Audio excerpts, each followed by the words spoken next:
Hello. I'm going to try to guess a few things about you. I think that you've lived your whole life with everything that you need. I think you've always had a roof above your head, a bed to sleep in, and that you can't go a day without Wi-Fi. I bet some of you spend money to earn other people's respect, and I think most of you have traveled to major cities like London, Paris, Dubai, Moscow, Delhi. Even if that's not the case, I know you've always had shelter and the basic necessities. How am I doing so far? Of course, I'm not one to talk, I'm no different. In fact, I complain a lot, but I've lived my life having the freedom and access to everything I need and want. Most people I know are the same. I lived in a developed country for 10 years, up until my mum got a job in a less developed country. I was convinced that my parents couldn't force me to leave. My friend wanted to chain me to her house so that I couldn't be taken away, and I was all for it. However, moving from France to Amman, Jordan, really opened my eyes because I'd lived my whole life hearing pretty much nothing except the news within a 20-kilometer radius, largely because I didn't really care about anything else. Then again, I was only 10 at the time. I remember one day, a few months before we moved, seeing a headline in the newspaper on the kitchen table about the Gaza Strip, and pictures of women and children in a desert. It didn't mean anything to me then, although to some, this humanitarian crisis is still their everyday life. Now, when I remember that day, it surprises me how growing up with every right granted and every need met made me so close-minded and oblivious to the events of the world. I realized then, for the first time, that there was a whole powerless group with lives like nothing that I had experienced. On the side of the road in Jordan sat people who had little access to water, food, shelter, freedom of speech, and freedom of religion in their home countries, while I walked past, observing this scene from a privileged perspective, a privilege not of my own making. A privilege I had previously been completely unaware of, seeing everything through rose-tinted glasses. Children who never had the education that I complained so much about. People whose families were killed for believing in a different religion. And what some people don't understand is that it could have been them in that situation, except that they got lucky and landed on a completely different life path, with more and better opportunities, advantages, and privileges. No one can control where and to whom they were born. It's just circumstance. It's circumstance that my parents happen to have the privilege that they do, and it's circumstance that they're my parents. And none of us have control over this.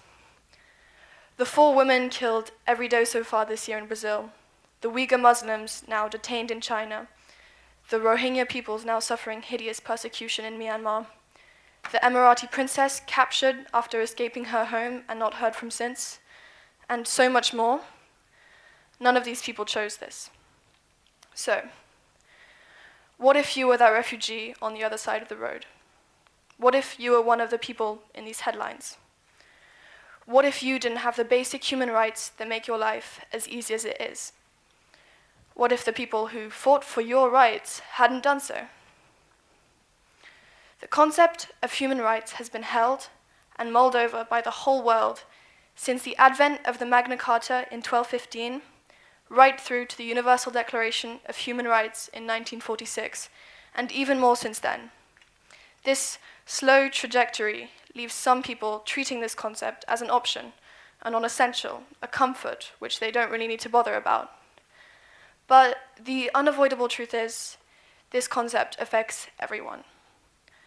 Even the people who roll their eyes when the topic of human rights is brought up for the billionth time must realize that it affects them too.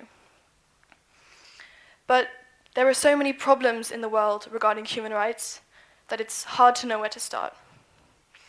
Maybe it just takes too much effort to respect the fact that other people need their rights too. But if no one respected my need for rights, I would not be in this school, getting a good education. If my rights weren't respected, maybe I'd be in an arranged marriage and pregnant with my first child at the age of 14. I could get beaten for saying that I personally believe in a different creation of life theory than the popular. I could be forced to leave the country I was born in because the president had something against my parents. I could get raped and not be granted access to a trial. I could get discriminated against in every aspect of society because of my gender or race or social status. I could be forced to work long hours with little or no salary in a factory with harmful fumes, doing nothing but creating expensive clothing, which in an alternate reality would end up in my closet. And what makes me so much more special than these people? What if your rights weren't respected? Where would you be right now? Definitely not in this room. I mean, I should be eternally grateful for what I have. I wake up in a big bed, in a room with good heating and big windows. I choose my outfit from a large range of pricey clothes, a majority of which I hardly ever wear. Clothes that my brother likes to argue that I don't really need. And maybe he's right, but it's in our nature as humans to get comfortable with what we have. We all do this. So when I hear about inspiring young people who came from nothing, I feel guilty. Because while these people have been through hell and back to change the world, I can't name one single thing that I've done that has deeply and greatly impacted the world that we live in. For me, this guilt for having an easier life is uncontrollable. Realistically, I can't hand a less privileged person everything I have that they don't. But what if this guilt could drive me, and any one of us, to action? You can do something about feeling guilty for getting too comfortable, because you can choose how to handle and how to use your own privilege. You have the option to help others, and you can turn this power into something positive, into a meaningful step. Because essentially, we all deserve the same rights, but people who lack rights don't have access to these and aren't in a position to make a change. However, people with privilege have the potential to make the world a better place. Everything we need is within our reach. I'd be a hypocrite if I did what I've seen so many people do. Avoid my duties as a lucky individual in this world. It's not only necessary for people like me, or like us, to try and make a difference, it's obligatory. We have something good, let's use it for something other than ourselves. We'd be horrible people if we just kept it to ourselves, like hoarders of privilege. And upon realizing the potential that we have in our position, I'm hoping you can feel more aware. I'm hoping you can leave this room seeing the potential to use your privilege, feeling less bothered about our first world problems, and more concerned about the plight of those without the rights that we enjoy. The question I asked you and myself earlier on has a simple answer. If I didn't have rights, I would try harder to get that for myself and for my family. I would be much more appreciative of everything that I do have.